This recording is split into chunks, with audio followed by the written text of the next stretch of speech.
your allegations that these are crime magnets, or any other allegation. Another comment. What empirical evaluations have you done of the operations of the existing 24 to 30 co-ops in Kern County to determine whether or not they in fact are magnets for crime? Have you done any? If you haven't done any, you're missing the boat, because this is an ongoing experiment that you're allowing to occur. And as government, as bureaucrats or technocrats or whatever you want to call yourselves, you're serving the people who pay your taxes and who elect your bosses, whether it's Donnie Youngblood or Maggart. You've got a scientific laboratory right here that's been operating, well, since '06, I suppose, and maybe before, under Mac Wimbush and then under Donnie Youngblood. What studies have you done? We've all been identified as of last year. Apparently somebody finally went out and did a nose count. What studies have you done? Do you have any empirical data to support the fact that you think these are magnets of crime? I see what's in your proposals here, this business about magnets of crime. This comes from the Chief of Police white paper. I've seen it before. I've read over 45 different ordinances by counties and by cities. How many have you read? Have you looked at any? Because none of them look, well, there's one that looks like this, actually. I think it's Rippon that has a 3-member limit. I guess you cut and paste from them. But it certainly has, you know, and I take exception to the fact that you say you've listened.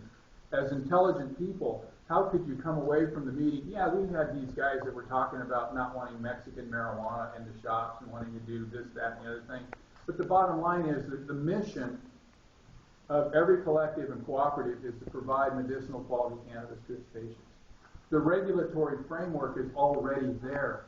It's already in state law, and it's already well embodied in the Attorney General's guidelines. Why don't you adopt those? And then, as good Republicans, why don't we just allow free markets to determine which co-ops are best servicing the patients? And that keeps the price of medicine down, and that keeps the quality up, and bad operators go out of business. So will you please write that down? Try free market enterprise. It's a good Republican concept. And does the county have enough money? God, yes, they do. Since they started the war and jacked the price of oil to $90 a barrel, you guys have all kinds of money. So if you shut these co-ops down, you will stop the experiment. You need to continue the experiment, and please study us. If you really care, study us. Don't broad brush us. Mr. Jarvis, I just wanted to address the comment from the planning side of things. First, I think you were very compassionate. It seems to me that the idea is, I mean, you're not trying to shut out people from getting something that's working for them that they have a right to do. But what I'm hearing, and I agree with this, is that you're concerned about what goes on in a collective or a cooperative, how many services or whatever word we want to use to say that they offer. Well, I thought that was the purpose of what we were doing here. I thought we were trying, and I'm not criticizing, I'm making a statement.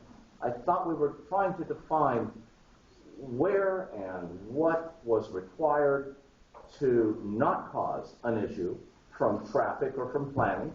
I thought we were going to define, if you will, things like hours of operation, things like what could or couldn't be done. Maybe it's restricting it that you can only sell medicine. You can't perform any other service. Not really sure that's the right thing to do, because I don't really think it's legal or constitutional.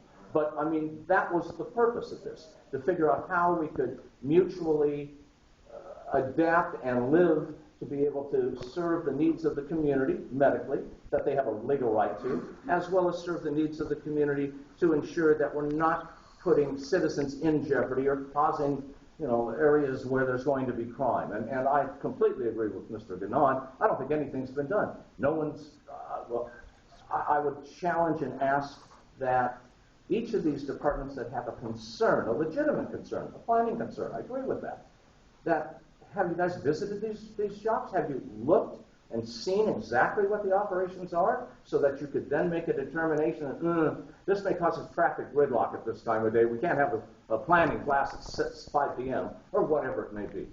Again, I thought that was the purpose of what we were trying to do and what the board was requesting, to have community involvement, to hear from all sides, to understand the specific needs, and then to adopt an ordinance to accommodate everyone's need. This ordinance certainly does not do that. You're restricting business. You're restricting the rights of individuals to be able to get medicine. 3 people? Come on. This has to be reasonable. We're not even close to reasonable here. There has to be something that allows and gives the citizens of this county the ability to have access in a reasonable manner to medicine they need in a safe manner. That's what we've been chartered to do here, I thought.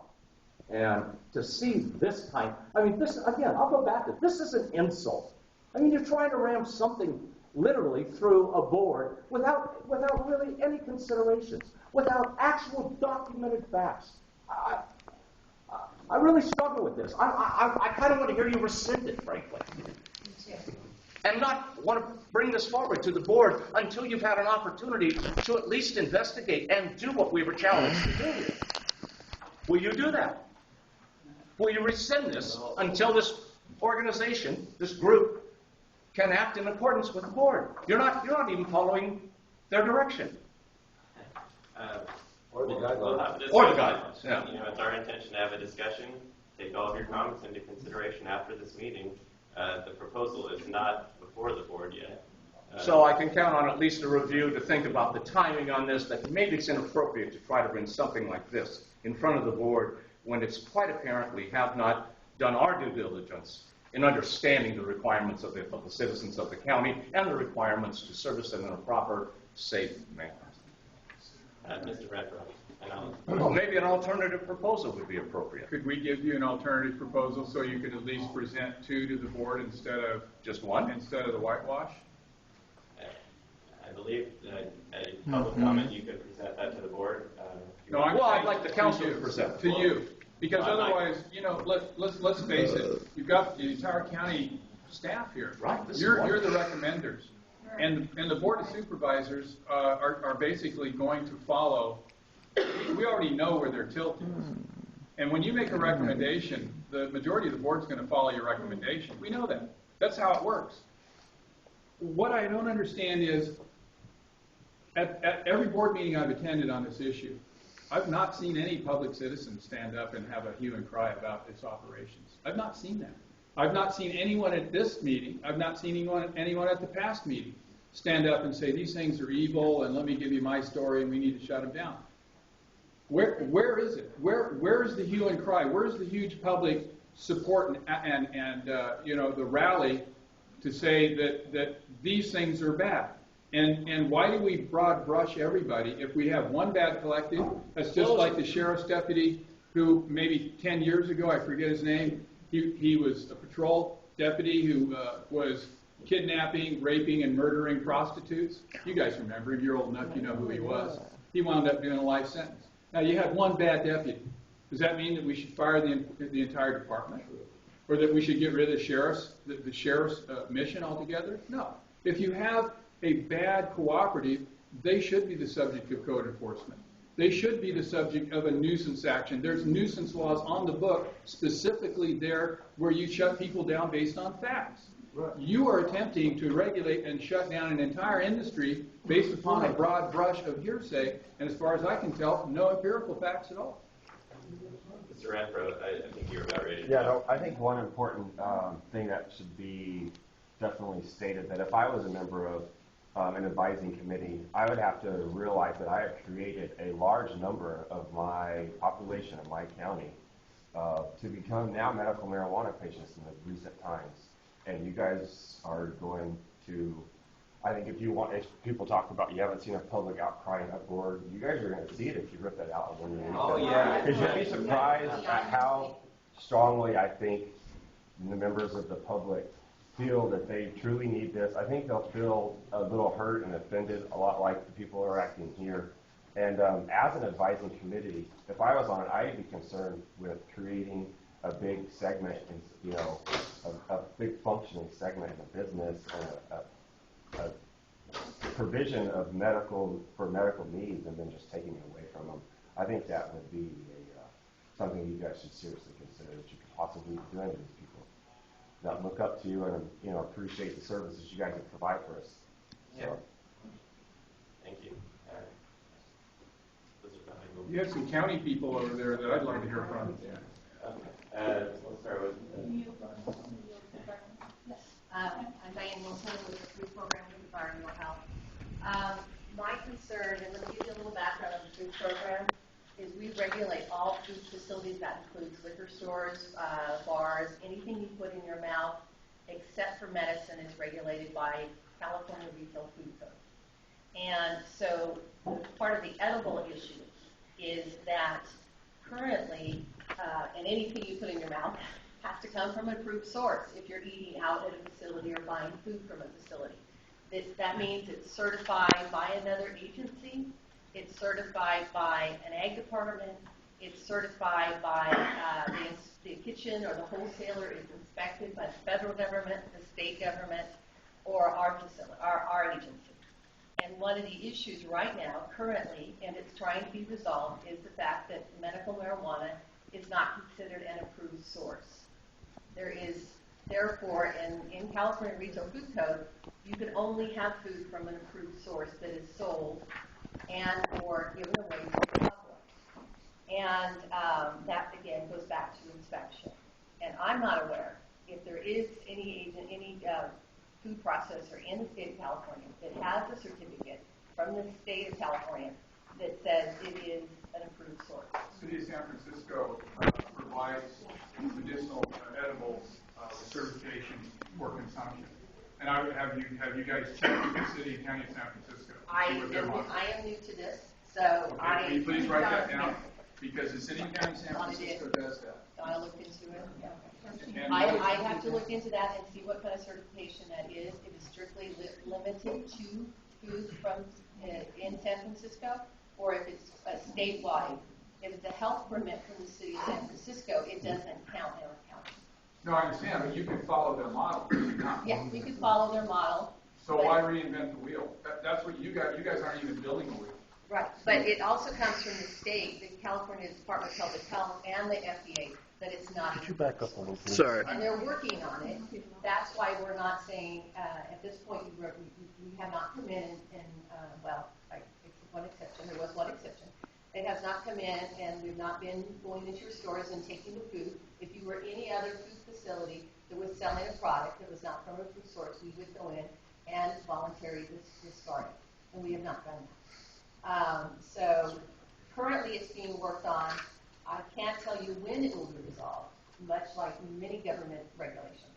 But I know they're looking at it, and our concern strictly is the edibles, and it's strictly to make sure that what other people eat is considered safe and wholesome and not contaminated. The time that right now with this, while we're developing these rules and regulations with it, to still allow it because it really helps people that need the edibles. If you take that away from them right now, I understand that we don't have the rules and regulations in place right now. But if you take it all away from them right now, then they do not get what they need. I'll take that. I'll write on that. Thank you.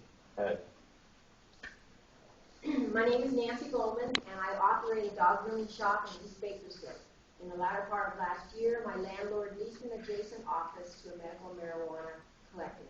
He told me at the time, my landlord did, that one of the conditions of the lease was that they would contain the odor of the marijuana, that I would not smell it.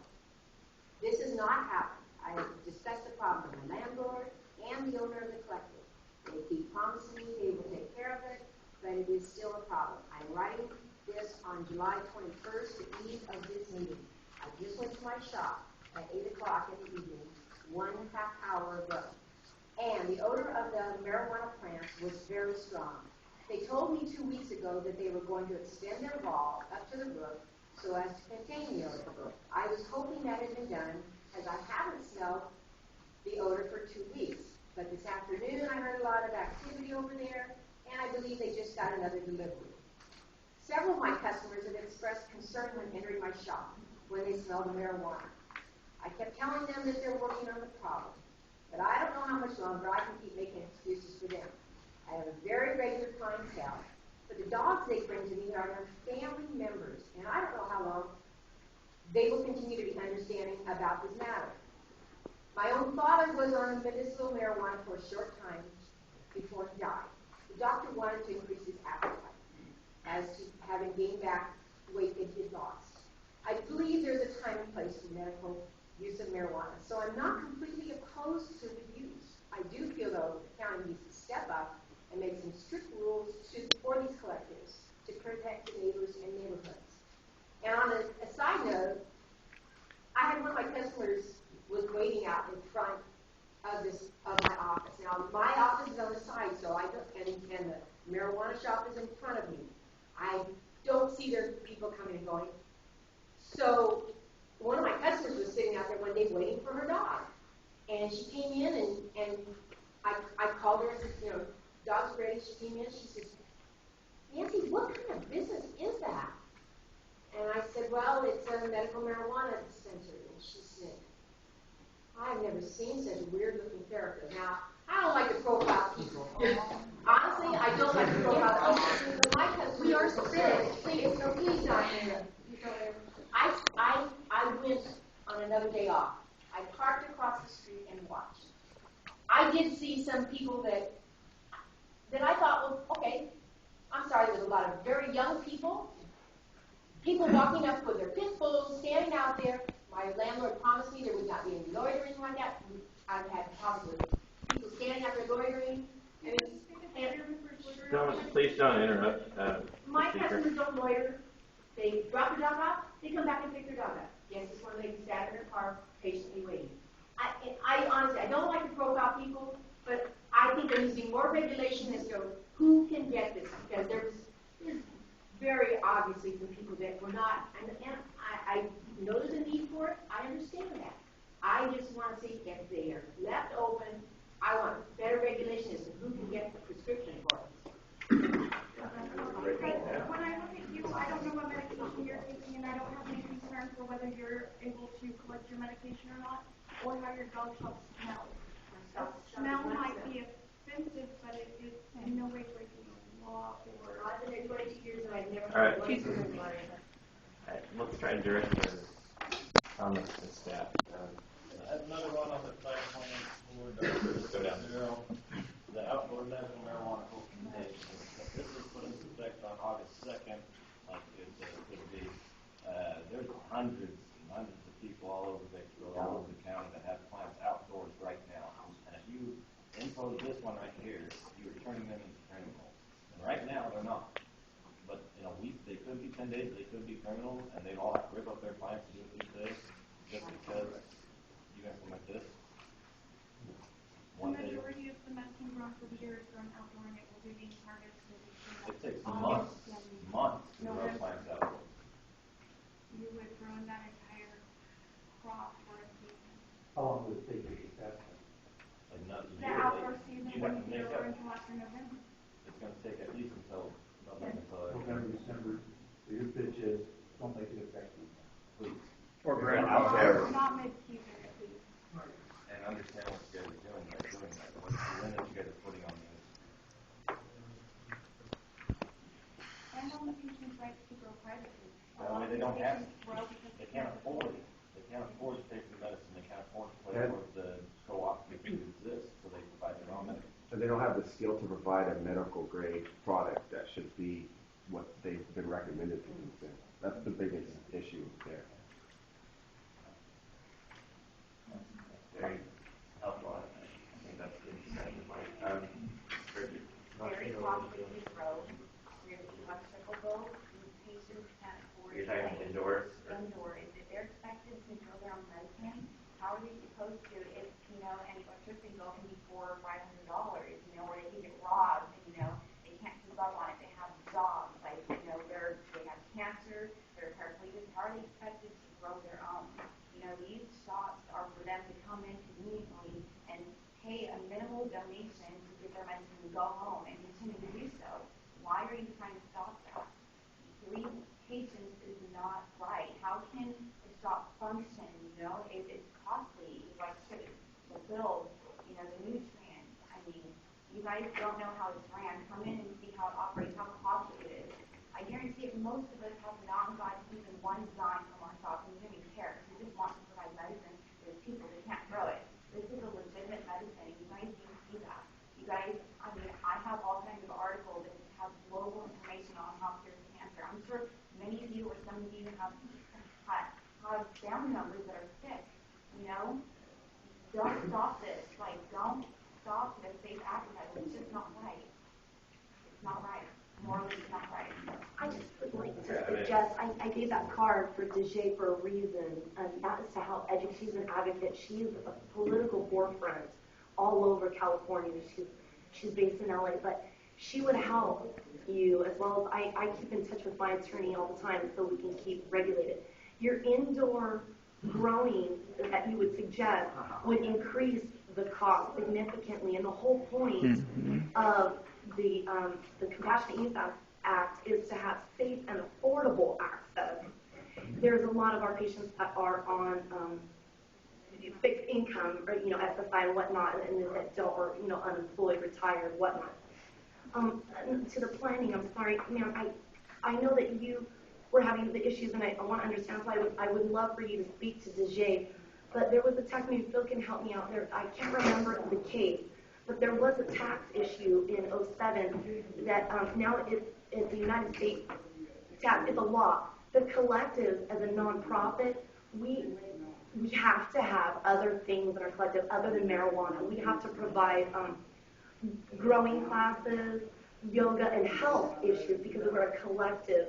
We're not out there to be selling marijuana. Do you understand what I mean? I completely understand. Okay, so with the tax law is the reason why there are other things in there because you can't write off marijuana. I completely understand. Oh, well, you were saying that you didn't understand, so I was what everybody is. I meant I have to put it into a zoning scheme. Everything is done.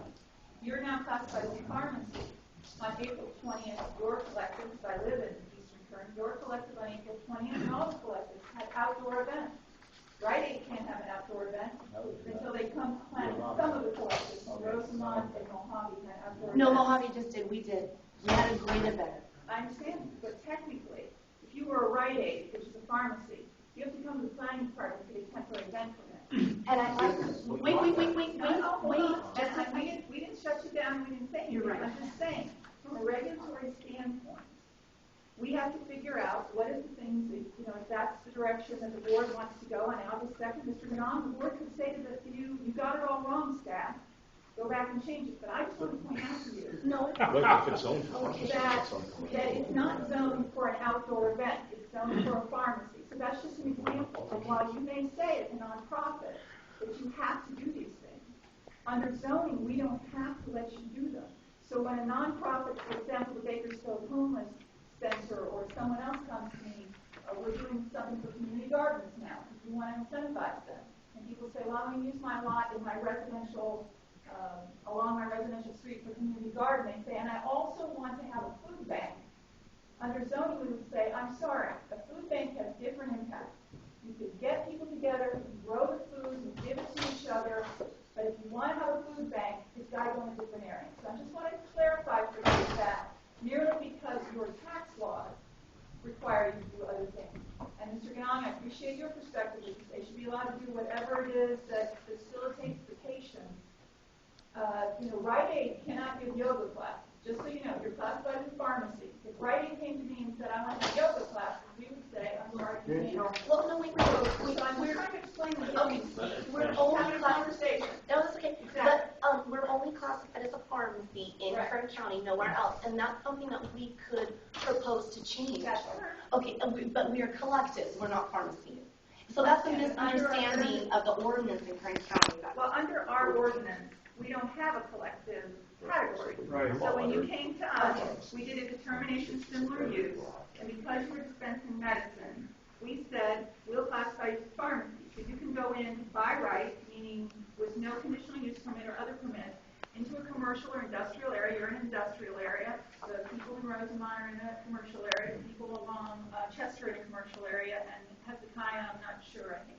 commercial area, as a pharmacy. So that's where we're left with the current, when someone asks about the current ordinance. If you hadn't done that, you couldn't do it. Yeah, I'm just trying to get us on the same page in the So, conversation. Laura, I know I've had my hand up and I haven't been recognized, but Go ahead. well, so pushing out. Laura, I just wanted to say that, first of all, it's my understanding that zoning can be, you can have other uses if you have a higher or a less limited zoning, like if you're in an industrial zone, that you can do commercial activities within the industrial zone. This is what Conklin Klein did. Okay, so all I'm saying, and this is the only point I want to make to your comment, and that is, you guys can write, whether it's a zoning text amendment, you guys can write us in to accommodate what we do. And we want you to do that, and we'll work with you. We'll invite you to come down and see what we're doing. The problem is, under federal law, you can't write off the expenses for trafficking in narcotics, except the cost of the narcotics. Figure that out.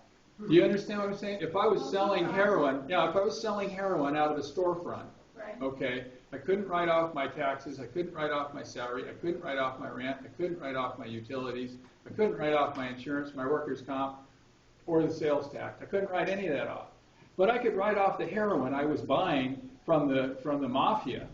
I could write that off. How does that relate to her comment about not? Because in order for us to be able to exist, we have to keep our cannabis operations, the actual trade room, or the bud room as they call it, very small. It's got to be minimal, because the U.S. tax court has allowed us to apportion our expenses according to the footprint of the so-called narcotics trafficking.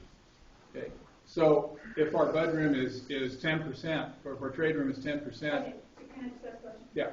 When you walk in Conklin Klein, they have this really nice little area, and then there's the places where they show the medicine. Right. Is that what you're calling your...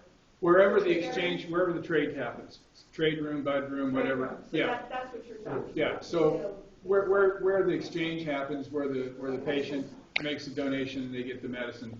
Okay, that's the area that the U.S. tax court, the district court says you can't write that off. Okay. Okay. Yeah, but and that's been already litigated in Oakland.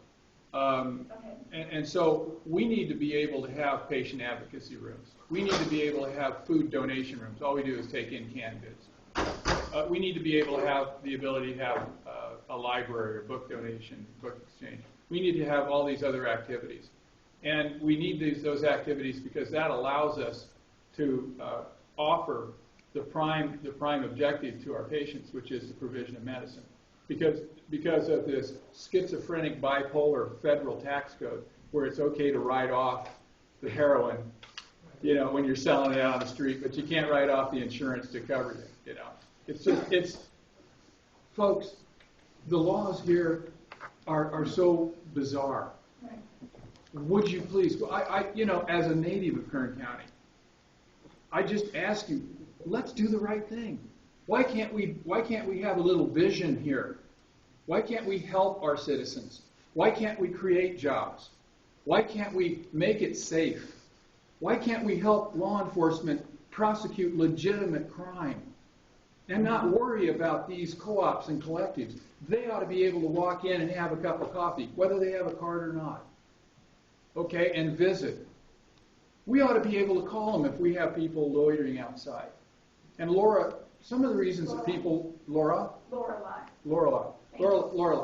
some of the reasons that people are loitering outside is because they're not allowed in. And so they're waiting for the patient to come out. I visited a collective yesterday. There was a guy waiting outside. I called him up when I left. I said, "You got somebody hanging outside. It doesn't look good." And the GM went out and saw him, and they were waiting for a patient. They moved him around to another area. And the fellow had a card, but he was under 21. So he was allowed into the waiting room.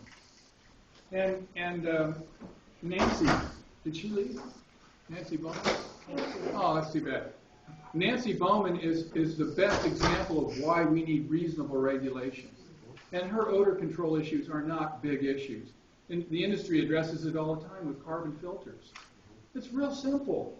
This is, you're talking about an industry, folks, and unfortunately, I believe you've isolated yourself from the individuals who would be best suited to give you input to make reasonable regulations and laws. You have nobody from the industry sitting on your internal government panel, I bet. That's why we've invited you.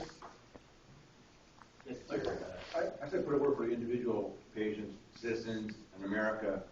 You know, we should be able to just grow tomatoes in our backyard without any intervention from any health department, anybody. We should be able to give them to our neighbors, and we should be able to do the same thing with marijuana in our backyard. Just plants.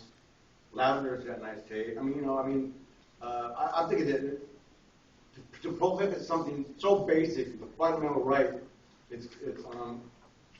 I don't want to live in a country that would do that. To think that someone from the health department or someone from public service can have some kind of say, or should have some kind of say in what people grow in their backyard. It's really insidious, and it's really an affront to I protest war. You know what? And I don't think war is good, but we're wasting money on a lot of things, and we should not be even concerned about what somebody's growing in their backyard. It's really sick. It's a sick idea, and it's fascist. It's Orwellian, and I think we just forget about the idea about stopping people from growing a plant in their backyard. I don't understand. It's America. I don't understand. The guidelines don't tell us where we can grow. It just says we can. Correct? I'm sorry. The Attorney General guidelines Right. that they enable us to cultivate, they don't tell us where to cultivate. They just talk about an individual patient.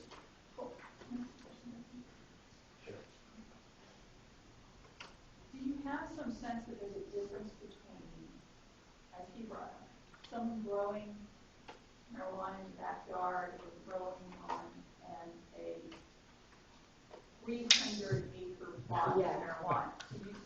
Is there some feedback here? Yes, those are usually cartels we're trying to get rid of. We want money in America, not out there. Nobody can have more than 99 plants in one location, no matter what. We already have guidelines for that. It's already there. Well, the 99 The 99 plant limitation really is just a practical realization. It's the rule of 100, if you will. 100 kilos, 5 years mandatory minimum sentence under the federal sentencing guidelines. Okay, the judge has no. Stay with me. The judge has no discretion. Okay. 100 kilos. That's a ton of pot. Okay, 100 plants. You could have babies that big with roots. 100 plants. 5 years mandatory. Again, this is part of the craziness of the laws. So. Right, we're familiar with the 99. Okay, but 99 stems from. How much acreage does 99 plants take up, people? It could be in a clone machine. It could be as big as this table or as big as a field. You could. Can I step in? 99 plants? Can I step in? She's not talking about clones. She wants the size. I'd like to step in here. This is one of those questions where we need to go with statistically significant data. There's ways to find out how much But I'm cannabis is. asking them. These are my people. Experts. Well, no. We want experts. We go find experts. I think that members of this, I think they're trying to get help from.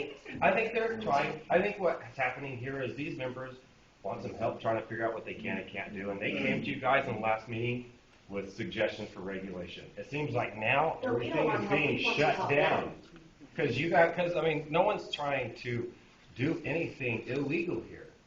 And I think that it's fortunate that everything's being shut down, and it seems like you guys aren't really trying to work with us, work with the community. But I would say that if you want to find out the amount that you need for land, you talk to people who know and can answer that question. 1,000 square feet. I would like to talk to I do them. 99 Thank you for your plants. I comment. represent organic health solutions, and 1,000 square feet is perfectly fine for 99 plants. Say it again. 1,000 square 1,000 feet square feet. for an outdoor growth. Thank you very much. Yeah. For indoor growth, outdoor growth. Thank you. Yeah. I appreciate that. But you understand. I actually know 1,000 square feet looks Let some other people talk. Sure. Good morning. This gentleman, right? My first comment is under the Brown Act. You don't have to give your name to these people. All you have to say is you're a citizen. Saying that, my name's Marco Flores. These are just thoughts, comments, ideas. I think you guys should go up to the Board of Supervisors and say, we need 6, 9, 12 more months to actually get experts in here and meet with them bi-monthly and talk to them and brainstorm and take their ideas into consideration, not just formulate a 3-page paper that took 2 hours of taxpayer money to make. These are just comments, we should run your paper you guys made against that proofreader thing they use in college and see what you guys copied and pasted. Which was, I heard him bring it up, like the copy and pasting. But, just a thought, come on, 3 pages, it took you guys since 421 to do that? Come on, Kern County, that's how unproductive you are? To Lorelei, I'm saying, where are the solar jobs, the bullet train? Get it in here. Are you with this ordinance that you're proposing? You're gonna get rid of a lot of jobs. Who's gonna be responsible with that? You, Board of Supervisors, who? We need jobs here. Don't get rid of these part-time jobs, whatever you want to call them, volunteer positions. We need jobs, and we need you to stop wasting taxpayer money on little things like a plant. We should worry about the meth, the homelessness, the unemployment, the veterans coming back. Not this. Really? You don't see something wrong here? I mean, I think I pay taxes and I pay your check, your check to Kern County law enforcement. Stop shooting us. Like people with butter knives and wheelchairs? Come on, yo. Brother. That's all. Thank you. We've got about 5 minutes left on our day.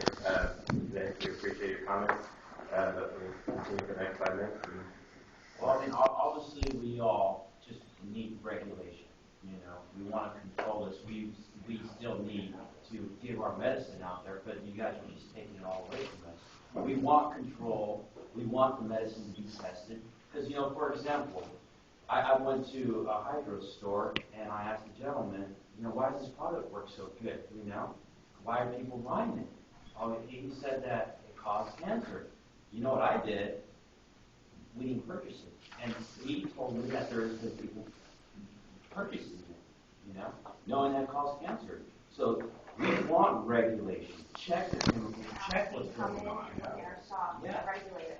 Probably cannot do, but 3 patients to come in, it is not.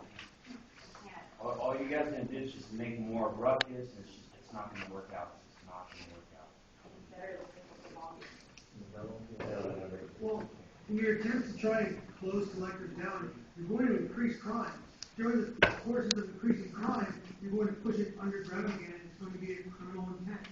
As the criminal intent increases, people are going to go back under the way it used to be. The way it was where people were not going to collectors, they were basically going out and doing street deals.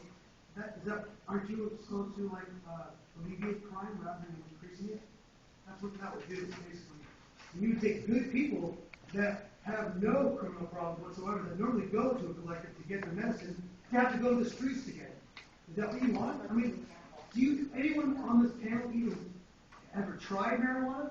Are you going at it in a way that's not even a real way to look at it? If you really look at it in that, you have to ask people who actually are using it, rather than just people who don't use it, putting out, stipulations and regulations toward those people. So, I mean, it's pointless, basically. I just wanted to take Hold on, this gentleman. My name is Daryl. We've heard from just about everybody in the room, and I appreciate the comments from the county. We haven't heard anything from law enforcement. Do you guys have any comments, thoughts, or comments, or? Well, the sheriff's not asking for anything in violation of federal law. That was a good comment, thank you. Yeah. So basically, no cannabis could be used by anybody in California, even for personal use. Doesn't matter. I mean, I know the sheriff's position is that he's taken an oath to uphold the Constitution. And I wanted to ask him, say, Donnie, point out to me where in the Constitution it says you can't smoke cannabis, or you can't use cannabis. It's not there. Okay, the Controlled Substances Act is a law that was created well after. It was created by an agency that was created well after, and it's an agency that was a creation of another agency. So it's not really the Constitution that's being offended. And there's a lot of suggestions, in fact, that the framers of the Constitution grew hemp and smoked cannabis. But, I leave that to speculation. But hemp was one of the major staples that was grown back when America was trying to fight for freedom. And now Californians have made a declaration of freedom. They want to be free from big pharma. So what the Sheriff's Department is saying is, we don't even support the Compassionate Use Act because that violates federal law. So you can't, in the sanctity of your own home, you can't go home and medicate. The Sheriff's Department doesn't allow that, wouldn't allow that if the Sheriff's Department has its way. And the Sheriff's Department is a creature of the state of California. And yes. I want to clarify, hopefully, maybe what Commander was saying about the Sheriff's position. Sheriff's position is that he's not in favor of any regulations, ordinances by the county that would violate federal law. None of these violate federal law. Having a permissive statute, not the statute Mr. Brown, itself, but the activities within. Mr. Brown, none of that. When you permit and regulate activity in the California, you know this, the California courts have spoken on this issue. So the county of San Diego versus the county of San Diego versus San Diego Normal held that the California MMPA was not preempted by state law. They're not in conflict. Let me just finish. The appellate court held that was true. They're not in conflict. The California Supreme Court denied cert on that case, which means that they allowed that law and decision to stand. The California Supreme Court and the United States Supreme Court denied cert on that case, which means they allowed that law to stand. So to say, and the whole premise is, by allowing citizens to choose, you are not in any way acting in contravention of federal law. You're merely allowing them to choose. And that's all the regulations throughout the 49 other ordinances that exist out there. That's what they do, and that's what your ordinance does. Except you make it ridiculously impossible. You make it a sham. It is really, actually it's a joke. And it reflects so poorly on the professionalism of the county. And it reflects very poorly on the regard you have for the citizens of this county. And if this thing happens, you're going to have the maelstrom. And I'm going to be right in the middle of it trying to rally it up. I want to take comment, finish up from Mr. Jarvis, and then chronically inclined. I just want to thank this whole body for, again, having the meeting today. I said some fairly harsh things, and I was quite serious about them. But at the end of the day, what I hope has occurred is that all the department heads and all the people that have from the, I'll say, the county and that side of it have possibly listened a little more and will have a more open mind and at least push your department to demand further meetings, further understanding, further collaboration, and further due diligence on what you want to bring in front of the Board of Supervisors. I hope we can get that accomplished. Thank you. I'm sorry, your name's... Oh, I'd like to say one more thing, too. I apologize. I understood that our sheriff is paid by the citizens of this state, and our sheriff is bound to uphold the laws of this state.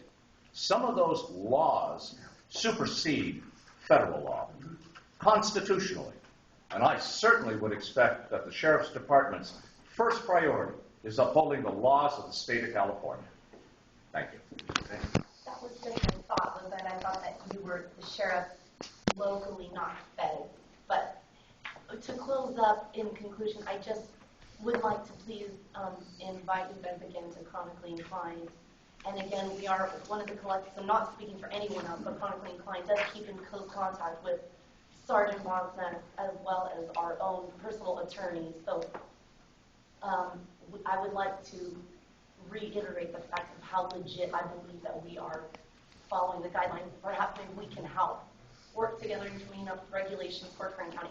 We do need regulations. Again, we invite you to.